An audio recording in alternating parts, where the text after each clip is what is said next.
Hi there, this is Matt with State of Flux with a review for Halloween Kills. This is the latest installment, 12th in all, of the Halloween franchise. And I think this is a marked improvement over Halloween 2018. That movie had quite a bit of buzz going around it, a lot of media attention because it was going to do away with all of the sequels, unburden itself with having to tie into any lore outside of that true original movie, the only Halloween movie that is genuinely like a cut above, and it was going to be a true sequel. And what they delivered was a best of clip show, essentially. Yeah, they did away with all the lore and stuff like that and severed the whole familial relationship between Michael and Laurie, but they didn't bring anything new whatsoever to the table. It was all more of the same, and it didn't understand the character of Michael Myers as presented in the first one. In the first one, it was true darkness. He was a stalker predominantly, and wasn't so much a killer. I didn't respond well to that. I thought overall Halloween 2018 was an okay movie, better than most of the sequels. However, a far cry from the original one, not particularly that much better than the original Halloween 2. Except it had a great ending. The last 20 minutes were spectacular. This movie picks up the exact second that the previous one left off. And this movie really feels like two movies, and those two movies are kind of disjointed. I'll touch on that in a second. Halloween Kills picks up the moment that Halloween ended, and you get to see more of his rampage 40 years later. It's not spoiling anything to say that Michael Myers escapes his fiery prison that we last left him, because all the trailers have shown you this. What I found interesting was not so much the Michael Myers side of things, it's the subplot. This movie is about collective trauma, and what happens when sort of an assault takes place on a town. This can be kind of likened to any place where there's been mass collective trauma. We're talking New York City during their terrorist attack in 2001. We're talking Columbine. We're talking about any number of the shootings that happen every day in America. And David Gordon Green had said that the first Halloween movie that he did, the previous movie, was sort of to take away from the family things and place commentary on what happens with people who go around killing people indiscriminately. And I don't think that he necessarily succeeded in that quest. Here, he does something quite interesting. This movie, it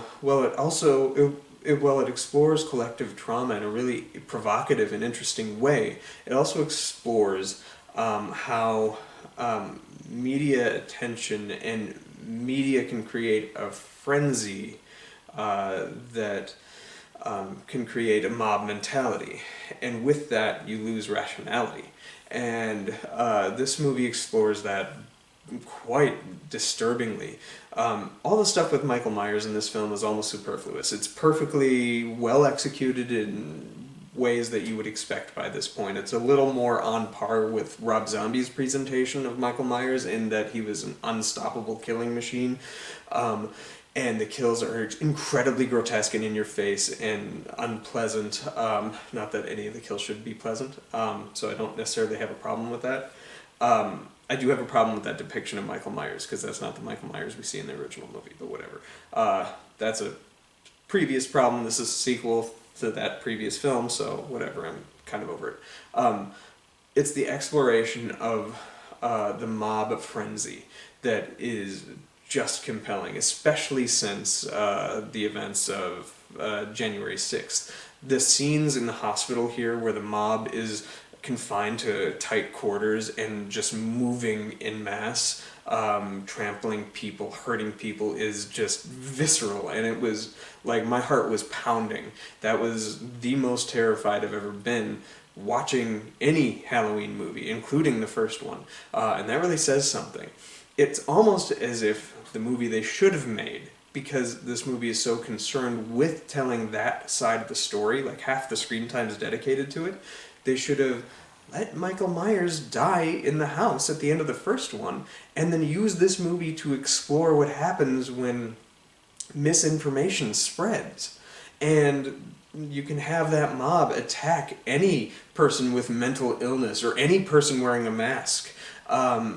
That is a much more interesting film to explore, and probably, in all honesty, a movie that David Gordon Green probably wanted to make, but he was tethered to the confines of what a Halloween movie should be according to the studio and what fans want. But what fans want isn't necessarily what fans need, and I think we need to stop hanging up on repeating the same movie over and over and over again, because eventually you're going to hit a point of diminishing returns. This franchise has hit that multiple times over. I think that would have made for a much better film, exploring a Michael Myers-less world where Michael Myers is at the core of the film, especially when this film culminates with a discussion of what the true curse of Michael Myers is. Laurie Strode is, as Jamie Lee Curtis as Laurie Strode is exceptional in this film. That is not unsurprising. However, her screen time is incredibly limited. This movie was made a couple of years back. I'm assuming this movie was made around the time that Knives Out was being made, or at the very least when Knives Out was being put into theaters, and she had to ride the publicity wave of that movie, because her screen time is... she's essentially a glorified cameo. She has moments throughout the movie. She is shining in every single one of them. But the most compelling aspect of the previous movie is kind of taken away. Her and Michael are separated. But I think that is a service to this film, because it allows you to explore the other characters. One of the biggest criticisms of the previous movie that I had was I didn't care about anybody. I kind of thought the granddaughter was an okay character. Didn't care about any of her friends. I liked the little boy that her friend, the blonde friend, was babysitting, and he makes a brief cameo in this, and he's quite good. I liked him because he was kind of funny. But like her dad was in it, and he was nothing. Sertain, the doctor, he was a nothing character. The cop was okay. I think the cop, we get to spend more time actually getting to know who he is at the core in this film. That's a little bit of a spoiler because he survived the previous movie. You thought him dead. And we get to spend quite a bit of time with Judy Greer. I liked her in the previous movie because she had the gotcha moment, which was my favorite thing in the world. We get to spend much more time with her in this film, and that is something that I really, really enjoyed. So yeah, you get to spend time with characters as well as bringing back old characters like Tommy Doyle, played by Michael Hall from Breakfast Club and Dark Knight and any number of things, Weird Science. They actually brought the young Lindsay Wallace back. They bring back, and this also is a minor spoiler, so jump ahead about 30 seconds. When I'm gonna go like this, like mute your thing. When I go like this, that means that the spoiler is over. So 3, 2, 1, spoilers up. They bring back Donald Pleasance. No idea how they did it. I think they did a Grand Moff Tarkin thing from like Rogue One, except it's done 1,000 times better here. Exceptionally well done. Blown away. Couldn't believe it happened. That like made me nerd out. 3, 2, 1. Spoiler ending. Spoilers over. Okay. So yeah, this movie impressed me. I think it is a step in the right direction. I think its ending is a little bit didn't work for me. But up until about a minute before the ending, everything was impressive. And I think the first act of this film is the best first act out of any Halloween movie since the very first one.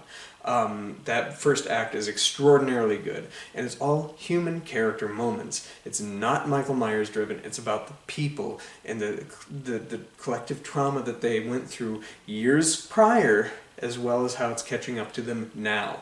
that is where this film excels. And so those scenes, I think, are genuinely like 4-star material. But because the movie's so concerned with Michael Myers and he's so killy, he has the biggest body count of any horror movie character I've ever seen in this. It's nuts. That said, they do kind of interesting things. Before I give my star rating, I will say this. What I liked with Michael Myers in this film is that they keep saying that he's the mind of a child and a grown man. And you see him kind of playing with the bodies. In most of the movies, he kills them and then goes away. Some people he kills in this, and then he just like keeps stabbing them. There's a great moment, I say great loosely, there's a really eye-catching moment where he stabs somebody and then he just keeps grabbing knives and is stabbing them into the body and just kind of seeing what happens.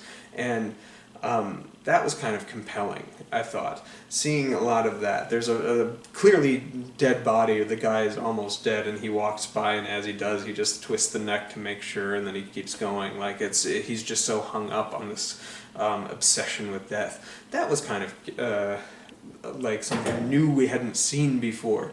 So yeah, hey, Bella, knock it off. But that was my dog. Anyway, that was compelling. I enjoyed that. Also, how the film lingers on family members. This large section of this movie takes place in a hospital, and the hospital scenes are 100% amazing. But there's like a moment where the mother of one of the characters who died in the previous film is just shown discovering the body in the morgue, and the film just stops for a split second so that she can mourn. This movie allows for families to mourn. As I say, it's about that trauma and how that affects people, and when it affects people, how that spreads. That was the compelling aspect of this movie. I keep saying it. This movie could have been great if Michael Myers wasn't in it. He'd done his job in the previous movie. This movie could have gone without any of that and made such a better movie. But alas, it's a Halloween franchise film, so whatever. I'm going to give this 2.5 stars. Almost 3 stars, like 2.75. Because it shows promise. I might reevaluate this movie after Halloween Ends comes out next year and see where I land on that based on where that movie ends. Here, I was compelled with an aspect of this film. Are we going to get any more of that rich social commentary in the next one? I'm unsure. Is it just going to be more of Michael Myers doing what we've seen him do 10 other times? Probably. And that's kind of unfortunate.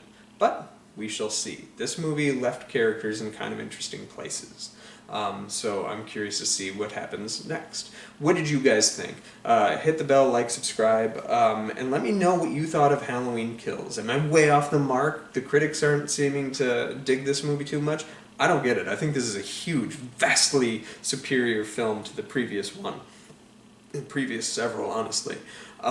This is...